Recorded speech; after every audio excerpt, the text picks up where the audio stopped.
दोस्तों नमस्कार। उम्मीद है आप अच्छे होंगे। आज मैं आपको एक पैसे एल्युमिनियम के कॉइन के बारे में जानकारी दे रहा हूँ। यह कॉइन 1965 से लेकर के 1972 तक इशू किया गया था और मॉनेटरी सिस्टम का यह सबसे छोटा कॉइन है।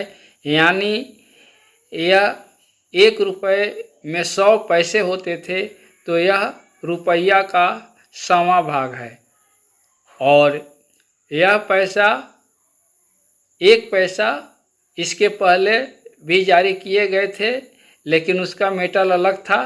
और यह कॉइन 1965 में भारत के 2 ही मिंट से इशू किए गए थे, और मुंबई और हैदराबाद। तो यहाँ पर नोट करने वाली बात है कि हैदराबाद मिंट का कॉइन 1965 में इनक्यूज्ड डॉट में आता था, यानी डायमंड बना होता था। हैदराबाद मिंट के कॉइन में ईयर के नीचे डायमंड बना होता था और डायमंड में डॉट दबा होता था, जिसे इनक्यूज्ड डॉट बोलते हैं। और यह incused dot mint mark Hyderabad mint का 1965 से 1968 तक जारी किया गया। पुनः 1969 से 1972 तक हैदराबाद मिंट के द्वारा स्टार मिंट मार्क के चिन्ह से जारी किया गया।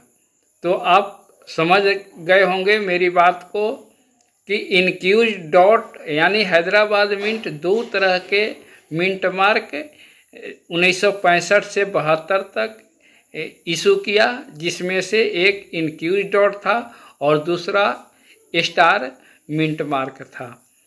तो यहाँ पर आप किसी भी कॉइन में देखेंगे तो ईयर के नीचे ही मिंट मार्क होता है।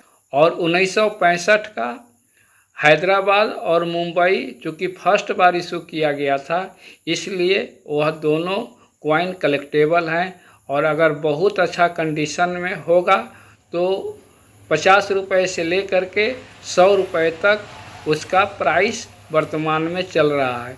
100 रुपये भी बहुत बड़ा प्राइस होता है, क्योंकि इसका 1 पैसे का अगर 100 रुपया भी मिलता है तो आप समझ सकते हैं कि 10,000 गुना प्राइस इसका हो गया।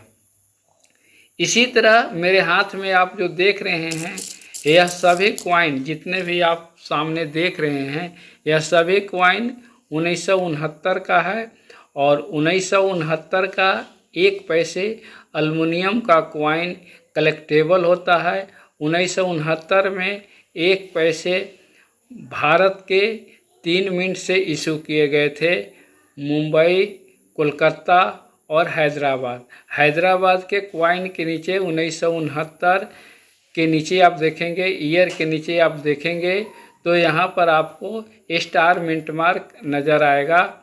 और वर्तमान समय में 1969 के कोई भी कॉइन हो, किसी भी मिंट का 1 पैसे का कॉइन हो, उसका अभी डिमांड है और फ्यूचर में और अच्छा प्राइस दे सकता है। आप जो कंडीशन का मेरे पास देख रहे हैं, इसे 1 वर्ष पहले ही मैं 150 रुपये की दर से एक व्यक्ति को दिया था, करीब 30-40 पीस, और वह आदमी 250 रुपये पीस के हिसाब से सेल किया था। तो इस तरह का कॉइन 1969 का हैदराबाद का हो, कोलकाता का हो या मुंबई का हो, सेल होने योग्य है और यह कॉइन सेल हो जाएगा। इसके बाद 1970 का कॉइन भी होता है जो कलेक्टेबल है। और 1970 में सिर्फ 1 ही मिंट से कॉइन इशू किया गया था, और वह कोलकाता मिंट है, यानी 1970 के नीचे आप मिंट मार्क देखेंगे तो वहाँ पर कोई मिंट मार्क नहीं नज़र आएगा, और वह कॉइन भी लगभग इसी प्राइस में बिक जाएगा।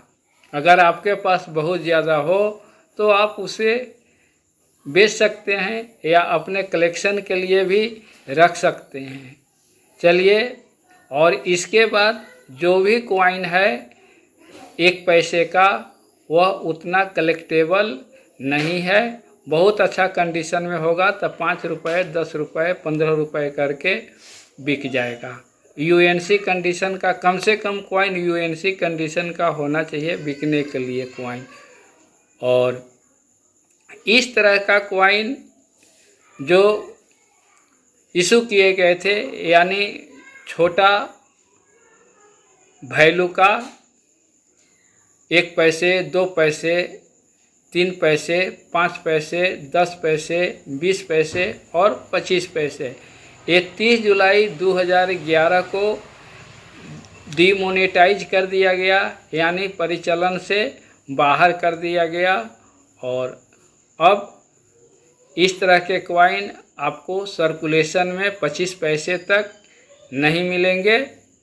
और इसीलिए जितने भी कॉइन हैं, यानी 25 पैसे तक आपको सर्कुलेशन में मिलने की संभावना नहीं के बराबर है, नहीं है। कहीं अगर रखा हुआ किसी के पास पुराना होगा तो भी यह मिल सकता है। जानकारी अच्छा लगा हो तो लाइक करें, शेयर करें, सब्सक्राइब करें। Thank you.